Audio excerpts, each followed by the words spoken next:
Well, I guess it's me first, so welcome. Happy to be here with you all. I'm kind of presuming that everyone is gardeners here. Anyone here who's not a gardener? Well, you might want to leave now. But anyway, I'm going to talk mostly about my experience in historic horticulture here in the city, because I have worked both at Old Salem as assistant horticulturist there, and I'm the greenhouse manager at Reynolda.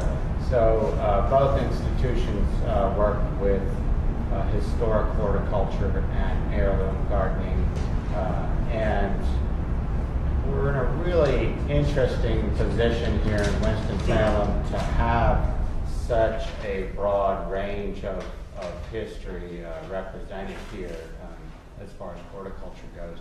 I want to make sure that everyone knows that Florian Bynum was an instrumental person in the establishment of Old Salem horticulture and getting that program going. A wonderful woman who has left us a fantastic legacy. But I'll let Eric talk mostly about Old Salem. What I want to talk about is Reynolda Gardens, and I'll give you a kind of a brief history of the landscape. There was an original plan, was in 1913 by Lewis Miller, and Catherine Reynolds. I'm sure most of you know that Catherine Reynolds was the driving force behind Reynolda House and Gardens, because Mr. Reynolds was not long with us before he died in that estate. So there was an original 1913 plan. Catherine didn't like that so much, so she kind of booted him out and hired Thomas Sears. Thomas Sears was in the first landscape architecture class of Harvard University. He came down from New Jersey, and he began the plan in 1913. So that garden, in its restoration of 1997, which was just before I got there, so I got out all the hard work. But that garden and the greenhouse were both established in 1913, so this is our 100th anniversary, so we're pretty excited about that. The restoration was done in 1997 by the Yeager Company, a landscape architecture firm out of Athens area, excuse me. And kind of interesting to me because it changed back. And when I first came to Winston-Salem about 15, 18 years ago, Reynolda Gardens was kind of this boxwood maze. You could barely get in there. It was very overgrown, but it also had this kind of unique character to it. So for me, that was a layer of history as well, and I'm sure that most of you, or at least some of you from this area, remember that and go back even further. And that's kind of what I've become interested in as far as horticulture and history layer into each other in this town. Even when I was at Old Salem, we changed gardens back from what we thought they were when we first did restorations to what we thought they were when we second did restorations. So there are all these layers of history that you experience, and also personal history with plants.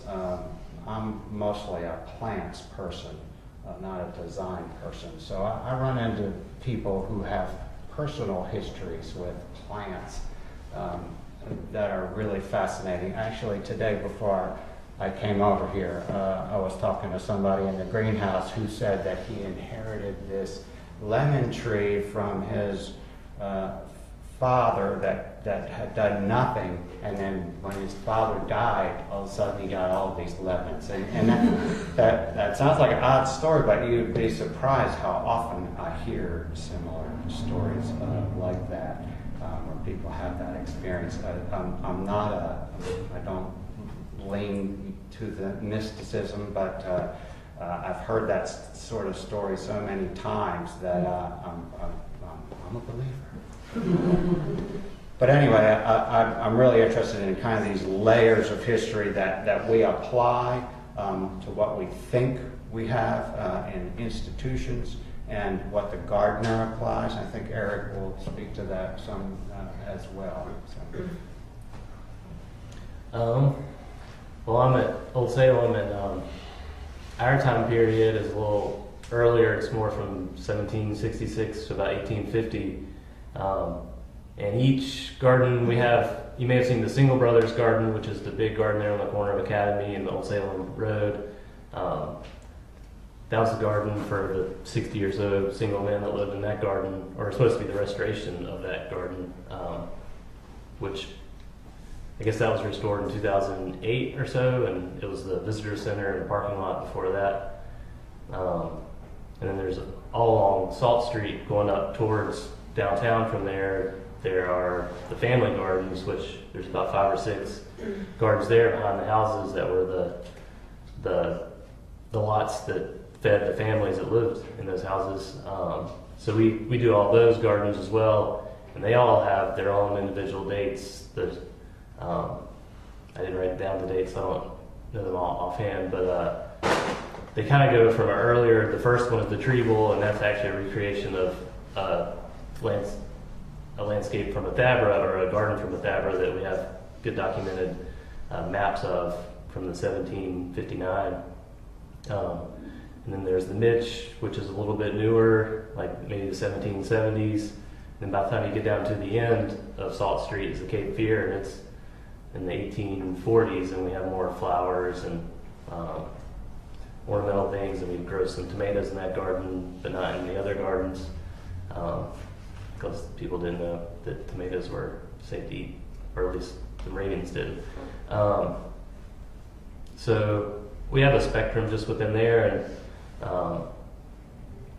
what you said about the changes in the landscape, the Mitch garden is one that's definitely gone through a few different phases. At one point it was the first garden, I guess, that was a recreated garden there in Salem that I think a garden club did, and it took the medicinal garden from Bethabara, but then it was laid out with brick pathways and a gazebo, and it was sort of authentic with the plant material, I think, but then the brick pathways and things were really out of place, and so they redid it maybe sometime in the 90s, I'm not sure, it might have been.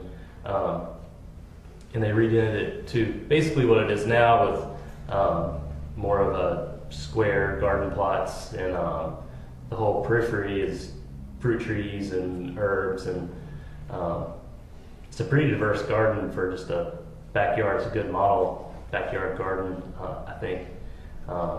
And then we've done, even more recently, it's gone through a new change, and we actually have an interpreter in there, and it's part of the ticketed experience now. And Chet's in there, and he's using all the old tools and trying to get even more authentic with putting his imprint on it, as I guess all gardeners do, and what they see as historical, and what they're passionate about or incorporating into their gardens changes. So those are changes. I had a few things that I just wrote down in my notes. Just sort of the contrasting what it was like back then.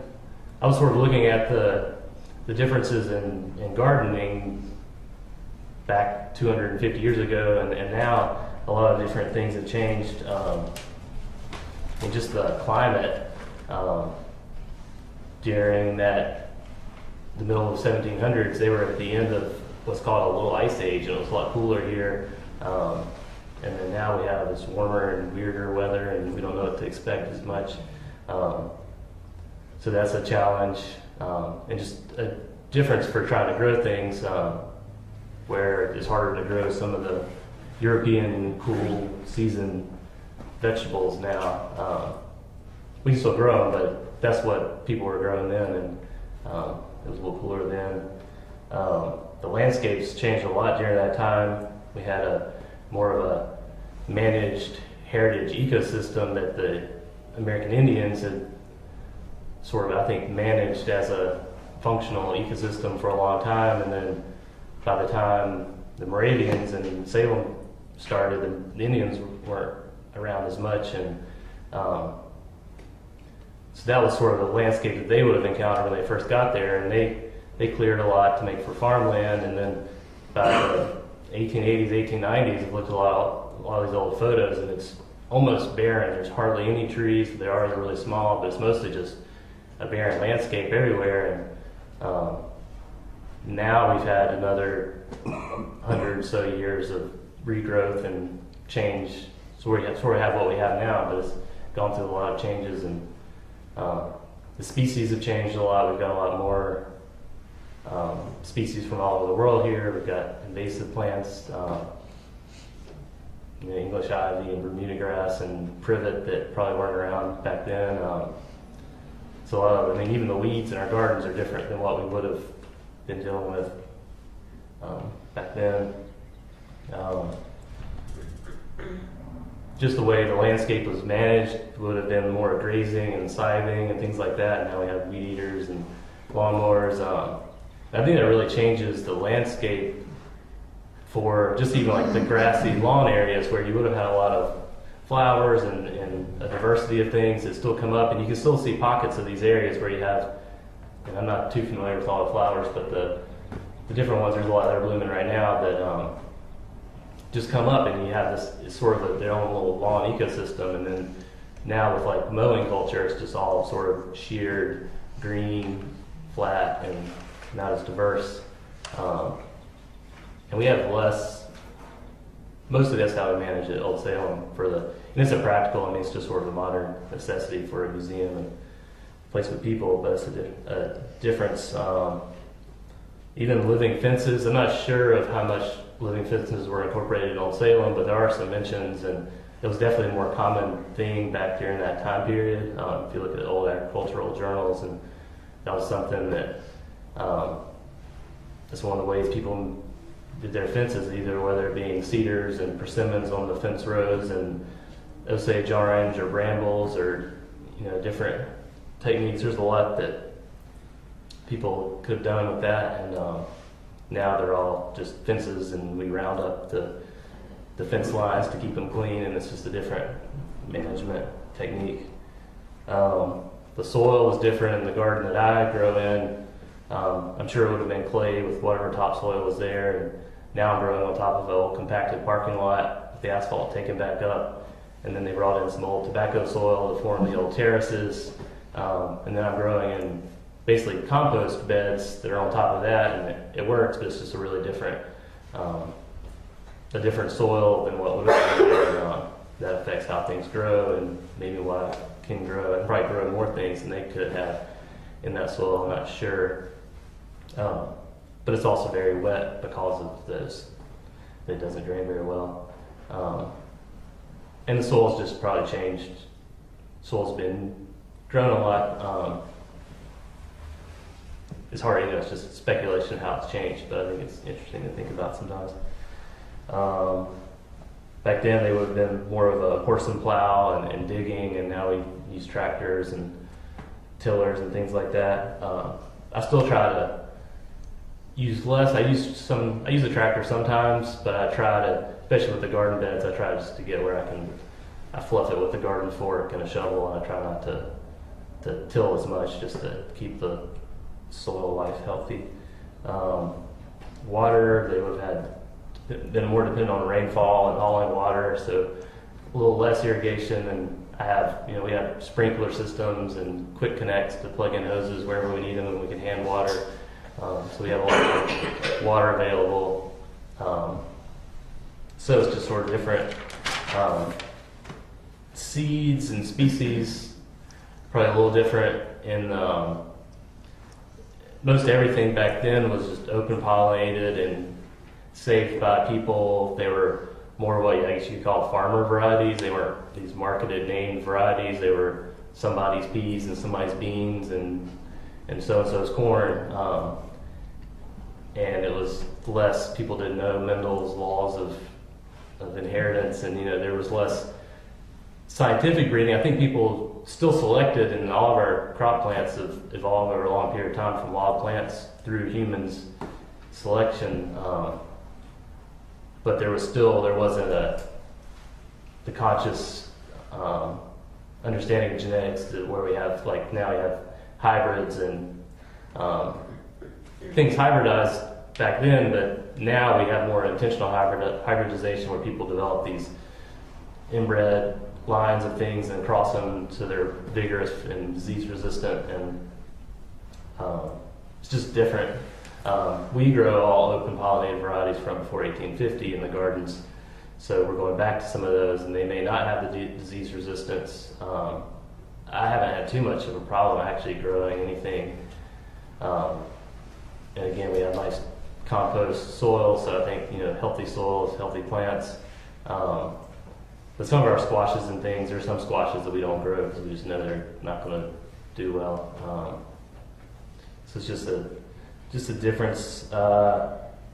We have we grow a lot of different things that are more unusual now. Some people still might know them, like cress and salsify, scorzonera, which is like salsify. If you're not familiar with salsify, they're both root vegetables the roots look a bit like a carrot. Salsify is white and scorzonera is black.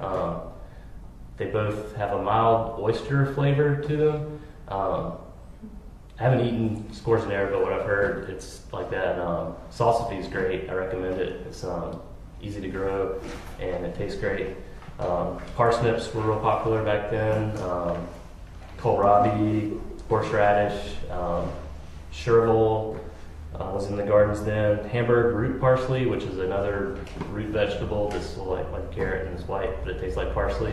And it is a parsley. And mangolds, which were a big beet. They were grown in Bethabara and back then. They were eaten by people. I think people ate the leaves and maybe ate the roots, but it was also a fodder for animals.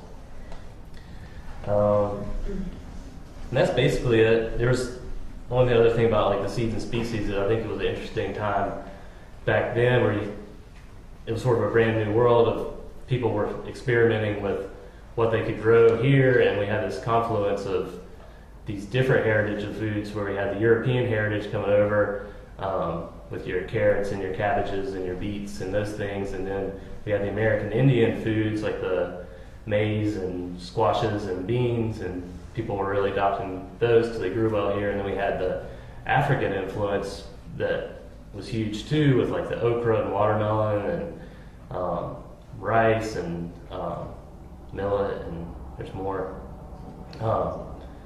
So there's a big mixture of all those. That was all brand new at that time. I think there was a lot of experimentation where now it's sort of taken for granted what the American vegetable garden is, but back then that was a question to figure out. So on that note. So, all right, guys. I just wanted to say that I feel so lucky to be up here with these two men and the organizations and the places that they represent. My background as a landscape architect and teaching art, and it just gets me so excited when I hear them talk about what they're doing and what they've been able to preserve. And so I'm going to roll in the seeds and the different types of growing into the Cobblestone Farmers Market and just talk a little bit about that. And the sort of essence and the importance, I think, of the Cobblestone Farmers Markets and what they're doing, and really I'll back up just a tiny bit and say that I came here from Chicago. I'm from here originally. In Chicago, the modus operandi is, if you want to do it, but do it well.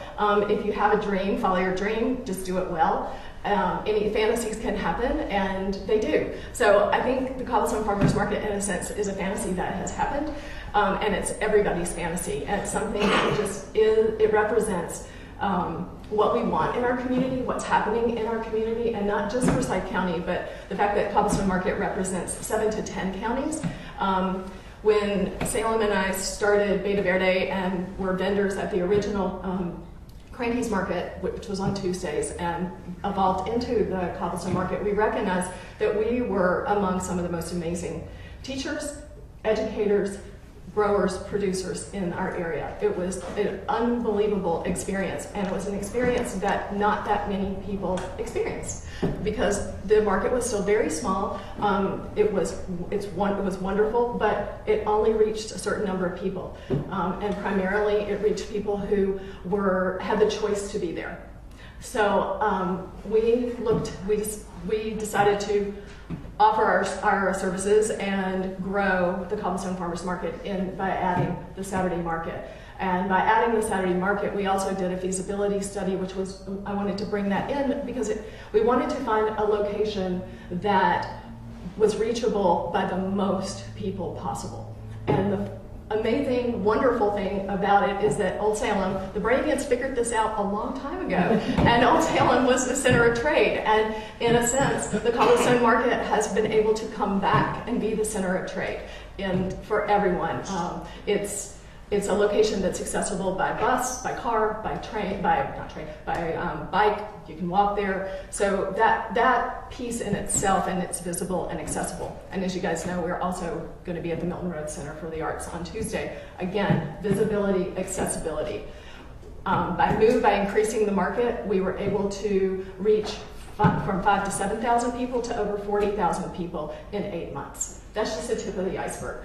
Good food, our philosophy, good food access, and our local or our area food economy. That's what we're working for. We want to have good food. Everyone should have access to good food. We have amazing producers, as I said, across the 7 to 10 counties in our area, and they come to town once a week, hopefully year-round after this year, once or twice a week, to bring the most amazing food here.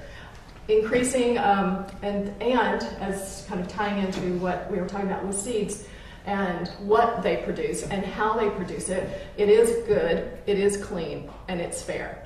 That's a mantra of slow food, as you guys probably know. But good, clean, and fair means not only is it produced in a clean environment, you start with a top quality seed, you put it into great soil, but you produce it in a fair way, which means that anyone who's working receives a fair wage. That's extremely important.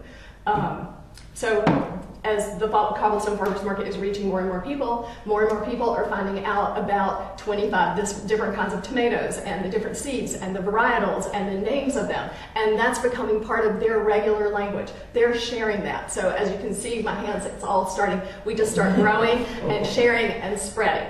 And that's what we want to see. That's the education, that's the community education, it's the social sharing that happens at Cobblestone.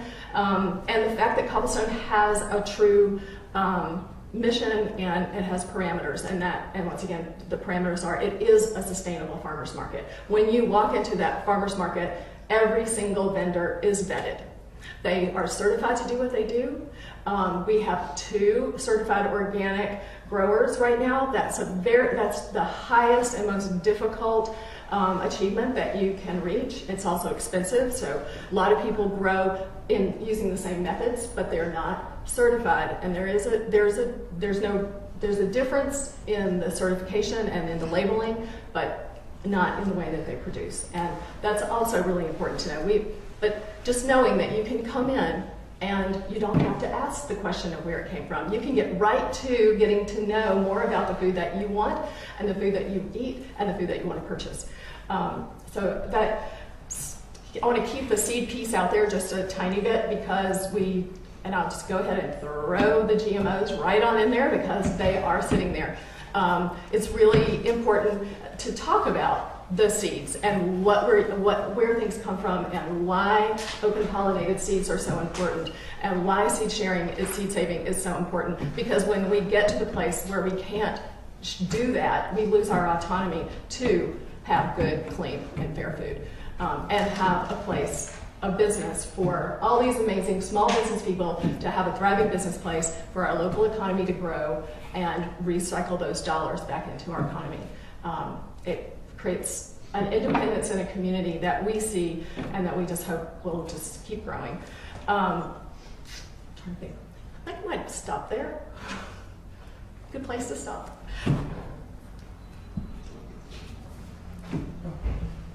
Okay, great. I might go off onto another tangent. There you go. We're posting pictures to Facebook of this event, but so I have some questions. Does anyone else have questions? Yeah.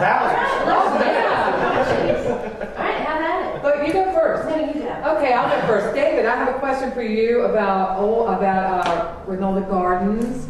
A few years ago, it seemed the field was the most beautiful I'd ever seen it. Native grasses were coming back, and in the mornings early, those high grasses were filled with, dewdrops, spider webs, and all butterflies and bugs and wildflowers. It was just beautiful.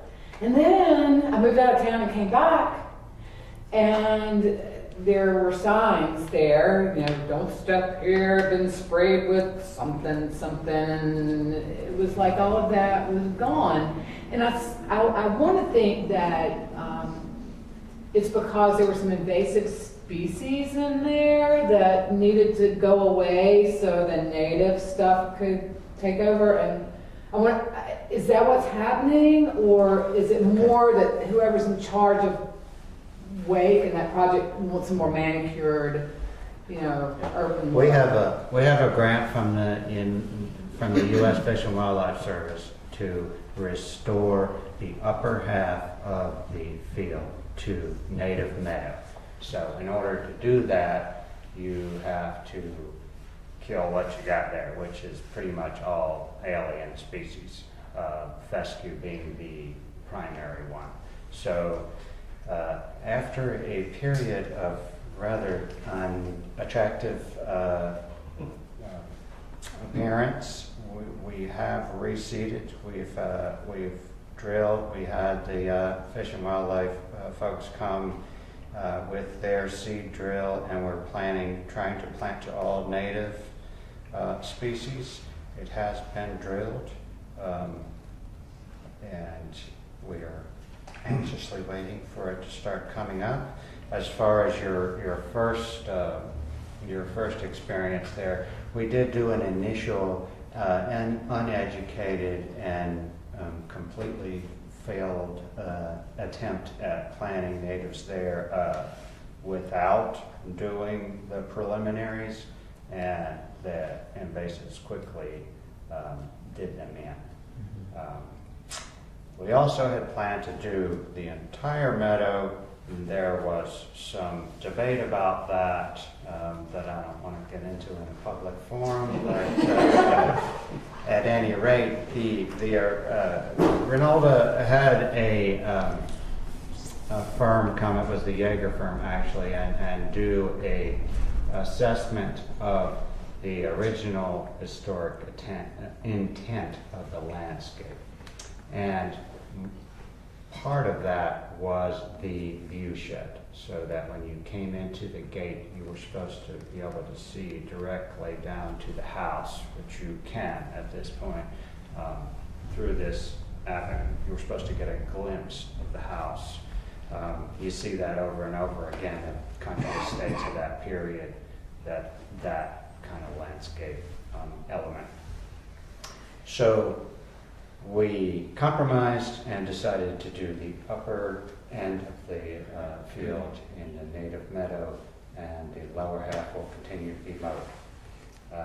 But we're trying to save money and do what is environmentally right, but part of that process involves using herbicides. There's no other way around that. So the pollinators may have taken a hit, or may not have. I don't really think anything is going to take a hit. I think what we have to look at is what will the long-range consequences of our actions be. We could continue to mow it, and I think that has a much greater environmental impact than anything that we've done post. And eventually, we're going to have a situation where we have essentially native prairie, which was a common element here, which is essentially extinct in the Piedmont now, except for a few remnant areas throughout the Piedmont. We're trying to restore to native species, bring native pollinators, bring native birds back and wildlife back into the picture. And in order to do that, we have to have this palette of plants. And that's our intention. Good luck. It's good. I'm glad to hear that. I think it's is definitely the biggest project, but I think it's one of the best projects that we've ever undertaken. And when you think about that expanse of land between Grayland and Reynolda and the children's home, that's a pretty extensive piece of wild landscape. And we've already seen in our initial attempts, failed attempts I might add, we started seeing meadowlarks. So, we have not seen meadowlarks there. I've never seen a meadowlark there. So, we're really hoping that this will make a difference both in the input that we have to make and the environmental consequences of that, but ultimately what it's going to do to support the native wildlife in this area. Thank you. Do you have any projection as to when you'll start seeding? It has been seeded. The initial seeding has happened. It's a process that you're always dealing with succession. So we have not yet figured, are we going to be able to burn it? And there are city ordinances about that. That's what would have naturally happened. It would burn off so that you don't get woody species moving in. But we just haven't gotten to that point yet. I think we've got probably 3 or 4 years of establishment before we're really figuring out, what direction things are going in. It's going to be a long process. When you say the top meadow, you're talking about from Coliseum down to the first. Correct. If you look at the division as being the coming in the gate to Reynolda House, the stone gate, and you go left, we're talking about field, and go left and go right, we're talking about meadow. That's what we're hoping for.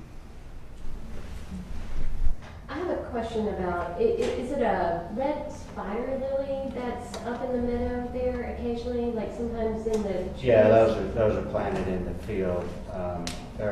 I prefer the name Naked Ladies. Naked Ladies. I always like to say they're naked ladies romping in the woods. Is there a story behind them? Because I never see them anywhere except. It's a lycoris, and it's kind of a popular southern bulb, and they were planted before my time. I think they were planted back maybe in the 70s or 80s. But yeah, you see them around town. So. Mm-hmm. I have a question for Eric. I was wondering, all of the vegetables that are grown in the gardens at Old Salem, what happens to the produce? It's a big mix of things. We grow some things for education. We'll plant like potatoes and beans, and kids will come out and dig potatoes and pick some beans and make something with them. we save a lot of seed since we are growing all these older, rare heirlooms. So a lot of us going for saving seed. So even like the lettuce, might not really pick the lettuce, we'll let the lettuce bolt and go to flower, or the beans, they'll just be seed that go on the shelf until next time we grow them. And then we'll take, like, if I have a bunch of cucumbers, I'll pick it, we'll put it out back, and the staff will usually grab all of that, or I can pick a little bit and take it home.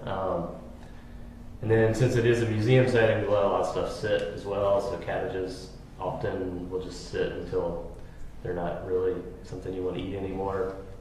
But it's it's easier for us just to leave them in as an example of cabbages than replanting successions like we would if we were really growing food to be eaten. And we are getting into discussions with the tavern to take some things to the tavern they might use for specials. That's what I was thinking, mainly, especially some of those rarer vegetables that people don't know about. Sure. Much. It would be really fantastic if we had a place where we either could purchase them at the cobblestone or in the restaurant might use something like produce food. Like, Yeah, and sell. salsify is a good example. That was something they approached us about because they couldn't. None of the farmers are growing salsify, and they were like, "We have these recipes. Yeah. Do you have it in your garden? Because we can't find it." And that's really how it started. So. Okay. Yeah, at one time Old Salem Horticulture was selling at a little farmer's market set up on the square. That was before my time there, but yeah, that happened at one time too. Eric, where does Old Salem get seeds if they don't already grow it? Well, from a lot of different seed catalogs. For one, so there's different more boutique seed companies that sell heirloom seeds, and then there's also our biggest sources. We're members of the Seed Savers Exchange, which they have a commercial catalog, which you may have seen, but it's really what it started as is a network of seed savers who share their seeds, and you get every year the yearbook, and it's basically like a phone book of all these varieties of seeds that you can request from other, and they're all just amateur growers. We're one of the few probably institutions that are a member. It's mostly just home growers who are just passionate about saving or preserving this or that. So we'll find, you can find something and request it from someone. We've had a long relationship with there's a guy, William Moyes Weaver in Pennsylvania, who's done a lot of, his specialty is more of the Pennsylvania Dutch foodways and things. But he shares a lot of seed, and he's sort of inherited this amazing collection anyway from his grandfather, and then just started going around the Pennsylvania countryside and getting seeds from farmers and things. So he's collected a lot just from people, and that's really where you ultimately have to go, just out to farmers that are growing it. And for a good long time, he would send us seed, and we would grow out seed for him and send a lot of it back and keep some of it. So we actually have more seed that we can grow on our shelves right now. It's almost a problem of trying to keep up, especially with that relationship with him. He would send new things every year, and Bill Crow, the gardener at the time, would grow them and then put whatever these beans were on the shelf and then grow the next thing that William Weaver sent them. So we almost have too many things, and part of my job is sifting through what's on the shelf and looking through the yearbook and looking to see what's available. Is anyone growing and sharing this? There's some things that I found that just aren't available anywhere. There was and it really doesn't have much of a relationship, much to do with our area, but it was a Menominee Indian squash, which is from the Wisconsin area. It's a squash that was theirs that had been sitting on our shelves for 10 years, and squash seeds not in a freezer is probably only viable for maybe that long if you're lucky. And no one had listed it in the Seed Savers yearbook for 5 or 6 years, and the last thing anyone said about it was like, it's really hard and you need to axe to crack it open. And I think it just got a bad rap, and no one was growing it. There's nothing on the internet about it. And I got those to grow and germinate, and we've got a new stock out on our shelves, and I've listed it in the yearbook. So that's you have the to big. take an axe to it? No, it's really, if you get it when it's really young, It's a great, like, it's a patty pan. It's a really diverse squash. It's like blue sometimes, it's yellow, it's different shapes. Wow. It's really one of the older, it's like a landrace type of a vegetable. It's really diverse. But it's great if you get it when it's real young and you can bake it. It tastes great. I can Baked hear and more that. mature. So does Old Salem sell seeds, or do you have to go through the Seed Savers Exchange? We just through the Seed Savers Exchange. We put a lot of seeds out at the seed swap that we've had twice this year in conjunction with Slow Food, and we'll try to get some seeds out that way. But that's it. Yeah, we don't sell. We do sell seeds in the gift shop, but they're Seed Savers Exchange. We actually have a few different companies out, but Seed Savers Exchange and Southern Exposure Seed Exchange, both we carry their seeds, which are some heirlooms, but not the. Are they working on sugar cake seed? Sell that in Asia. That's something to talk to Jimmy about. I don't have a question, but I have a little statement. I want to explain my presence here since I'm not a gardener. But I was a gardener 60 years ago when I was a little boy. My grandmother and I, we had a large backyard, and gardens were very prevalent in East Winston when I was a kid. And we had a huge backyard, and we grew all kinds of vegetables. And the reason I'm here, I got a renewed interest in gardening. And that's what brought me here today. Oh, That's wonderful. That's really There are over 100 community gardens in Forsyth County, right? There It's are. pretty amazing. There are. I wanted to tie in the community garden just a little bit to some of the things that we're seeing at the market, and also that people talk about it. They get together. We see more and more gardens coming up in the area. They get their information from a lot of the farmers and can buy plants and that sort of thing. The other piece is that the farmers, Cobblestone offers EBT SNAP, which is the food stamp benefits. It's the only market in the county that offers that accepts them. And one of the coolest parts about EBT SNAP is that families and folks can purchase vegetable and fruit plants with their benefits. And that starts small gardens and family gardens and small garden projects all over the place. And it's just been a big boost, and we look forward to seeing that happen again this year. When I was a kid, it was a common practice to can. It was just part of the gardening. You canned your green beans and everything, but it seems to be a lost practice. I see so many urban gardeners that, we've got squash, and they squash for a week or two, and then they let it go in the field. What do you do with the squash? And has there been any kind of community outreach to teach people again how to can? Well, the Ag Extension does offer those classes on a regular basis, and more and more we're hearing that in recreation centers or churches that people are getting together and sharing those tips, which is great. But I think a lot of it comes from the fact that we see community gardens coming back and people are talking about these things, and then the stories come up. But we're 2 generations away from that kind of regular canning. One more generation. It's sort of like, and it's a little bit the same with farming and farming with your hands versus small ag versus big ag. But we are seeing it for sure. Is there a distribution center yet in Winston-Salem, Forsyth County? That's part of the dream cycle. Located. Yes. Absolutely. Not yet. Let's Getting there. Let's discuss. Yeah. What do you see? Let's do it now for a few minutes. What is the need for farmers in Winston-Salem, Forsyth County right now? Well, I think once again, it's not just farmers in Winston-Salem, Forsyth County. It's farmers that are in Stokes, Surrey, Davie, Davidson, our whole, because that really, if we think about the map of where Winston-Salem is, Winston is the largest urban city, town, whatever, for our whole Northwest small town and counties. So we're vital. And one of the greatest conversations that I've been involved in as far as distribution comes from our brilliant farmers and our brilliant producers trying to think about how they increase their business and move their product in without having to bring it in 3 times a week.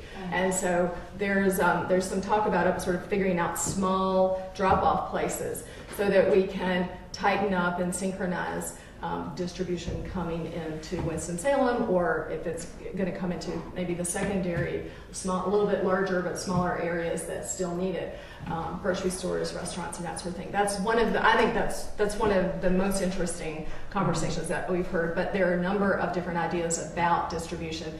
But the main thing is to have it be very, very low cost and very simple, so that we're not creating yet another big old distribution business. That would go against, I think, building, in my view, increasing our local food economy. So a few small satellite distribution centers strategically placed in this region would really be helpful. And what is required to set up a distribution center? What does a distribution center need to be? Does it need to have a license? Does it need commercial equipment? There's a series, and I couldn't even begin to spout them off. Eric, we've talked about this a little bit, but it's similar to bringing produce into a grocery store. So you're going to have to, there are rules and regs, and you have to have a certain drop-off area, cleaning area, that sort of thing. And then it's different for packaged items and meat and cheeses, and so coolers. I mean, there's certainly equipment that has to be in there. And is there grant money floating around for distribution centers? It could be earmarked for? It's possible. I mean, I think that's part of trying to figure out what, it's like, is it going to be a business? Is it going to be a nonprofit? Is it going to be a community service? What is it going to be? And then kind of go with it from there. There's a couple of other thoughts floating around with what's going to happen over in, what's the name of PTRP now? No, I can't remember. Innovation Corridor. Innovation Corridor, yeah. With the growth and the continued growth and development of that area. So there's a food component in that area that's still being worked through. So the distribution idea is right out there. And it was part of the food survey too, that Forsyth Futures did. Margaret, I wanted to ask you about the accessibility piece. I'm here from Charlotte, so I don't know the area at all. This is all very interesting. It sounds like the Cobblestone Farmers Market is situated appropriately in that you accept SNAP and EBT. Can you talk about the diversity? Are you seeing people who are on public assistance come through? Are they taking advantage that you're the only market in the area that's doing that? That's interesting. And so I'm thinking about the concept of food sovereignty and food security. And so I'm wondering about those populations that we've been in the market. We are, and last year we only had the program up and running. It takes a little bit. There's a number of hoops to jump through. We only had it up and running for about maybe 8 weeks roughly. We had a week before that, which we will also have. But as soon as people were successfully using their benefits, and we also, through the generosity of the Winston-Salem Foundation, we had a matching program. So for every $10, we could match another $10. That makes a huge difference in buying meat versus buying a lot of green beans or whatever, making having your dollars go further. This year we will have a match program 5 to 5. We already know that we're going to have a huge increase in the use of this program. The families are coming, the diversity is there. I get shivers and tears because it's absolutely the most meaningful part of this market. It's reaching people who want good food, and they try to feed their families, and one of the stories that we heard was from this beautiful, beautiful family, and she had been, of course, going to Walmart to purchase vegetables, and she finally heard about the EBT program, and she literally was in tears because she was able to buy fresh vegetables that were going to last so much longer, that weren't shriveled up, that the nutrients were there. We were all like, okay. The other piece is getting the word out. And I will say that's been a fascinating challenge. And like every city challenge that we have, we just find them to be ultimately the most positive, including getting a city permit. All good, it's all good. But we've learned a lot about how to communicate what we're doing and the benefits programs to, say, social services, the health department, the Department of Environmental Health, and working with all types of people and and ways of communicating or not communicating. So we found out that just by letting them know that we were doing this, it didn't go anywhere. So we are very much, here's my hand, let me take your hand, let's talk about it, let me show you, let's do it. So we went back and contacted 50 different social service organizations just like that, and met with them and talked about the market, where the market was, and how we see the process, because there is, as any of us know, when we go into a place that's not comfortable and it's brand new, we want to feel welcome. And that was the most important thing that we felt like we wanted to get across, was that we have streamlined this, we want to make it easy, and we don't want people to feel that they stand out because they're having to exchange. We have signs at every booth to let folks know what is accepted and what isn't. We have a dedicated EBT person, and the reason that we do that is so that they can spend as much time talking and making people feel comfortable and walking them to a booth to find what they need, and just integrating everyone into the comfort of the market. So I hope that answers your question. Thank you for answering. But this is Robin Emmons, who is a friend of mine and a colleague. She is from Charlotte, and she is the founder and creator of So Much Good. Please take a minute to get to know this fabulous woman. She is rocking Charlotte. And all right. Yes. Charlotte needs some rock.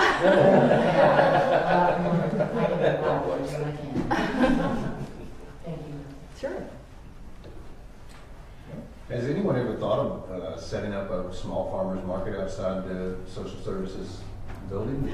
We were actually asked that, and I will say that that's not a good business option. And the reason that maybe that will fit into a mobile market at some point, which is definitely an idea that really needs to be nurtured.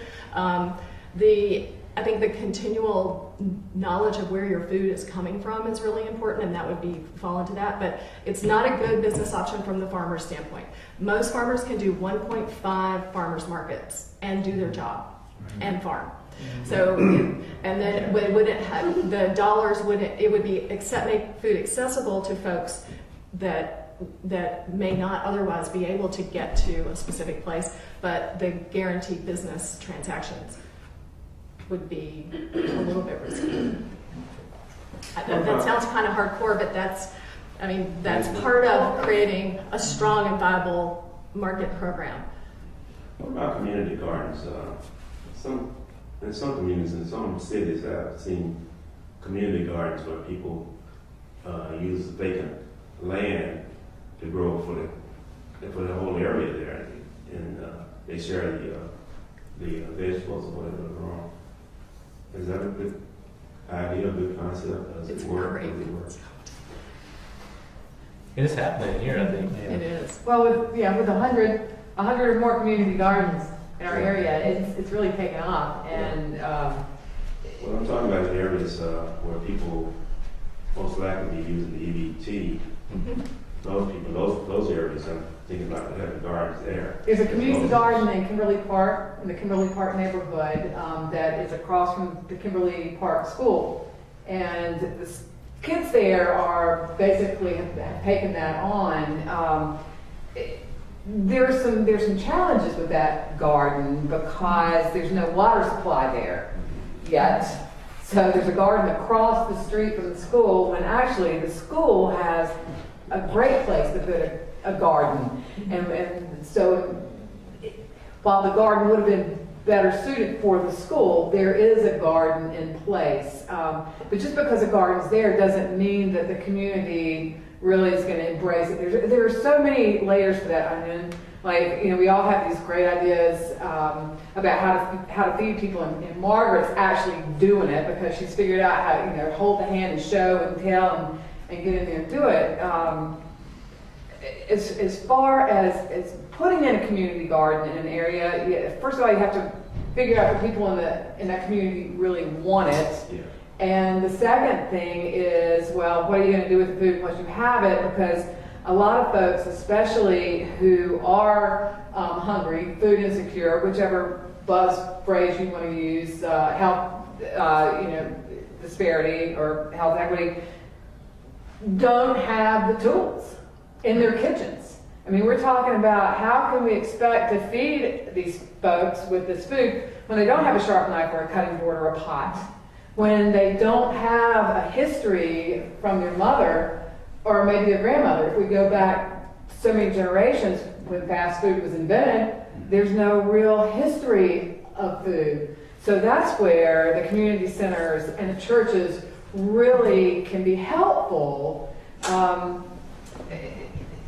Making peace with the kitchen and giving someone those tools is as important as getting a garden into the community, if not more so. I've taught folks with that idea that I was giving them some knowledge about how to cook nutritious food, how to take care of themselves, and then have a person look at me and say, well, I live in my tent, or I live in my car, and so peeling the onion. What are the other layers of this? There's more to it, and that is to be sure that people, number one, want what you offer, and number two, actually have the tools to take it and do something with it. I was just going to mention that Paisley Middle School, or IB School, has been working on a community garden project with the Thurman Street neighborhood. And the way that they've been going about it has been really intentional. They've gone out and they've done kind of a basic charrette process in the neighborhood where they've talked about interest and also, had best practices from the children's home garden and inviting the neighbors to really take part in, even though it's a project of the school, inviting the neighborhood. And so we hope that, eventually, we haven't even planned it yet, but we hope that over the summer that, some of the kids will stay engaged and certainly the neighborhood will be engaged, because that's an established neighborhood. And, many of those people come from generations of, gardening background and might not just have the space for it yet. So we're really hoping that it'll be a success, and that's definitely a part of it, is to be, Well, if I was going to give kids sharp knives, why can't we? Well, and just to let the Forsyth County Ag Extension has a dedicated community garden director, and they are flat out busy all the time, and they are accessing and being accessed by all kinds of different community groups. So it's happening, and they're able to facilitate and help. Not only say, they don't just go, here's a piece of paper and let me tell you. They get out there and work with them and help them plan it and put the pieces together so that the folks that really want it, they know what they need to do and how to do it together. So, and they also have a Master Gardener program to learn how to facilitate community gardens. right. So Mary Jack Brennan, is that It's Mary Jack, for sure. And to the cooking piece is really, really important. And that's something else that we're all addressing together as a community, so that it's not, hey, these carrots are amazing. Well, what the heck am I going to do with them? Or how can I do them? So watch for the 20-person one-eye cook-off. We're going to be doing this a little bit later on, where we're going to have you learn how to make all kinds of stuff, and 20 people at a time are going to be able to saute, do all kinds of different things with one skillet, with one board, one knife, and tons of fresh vegetables. So yeah. So Margaret, I'm saying with a question. We need to remember that the school board did approve all the schools can have gardens on their spaces. So every school in every neighborhood needs to have gardens.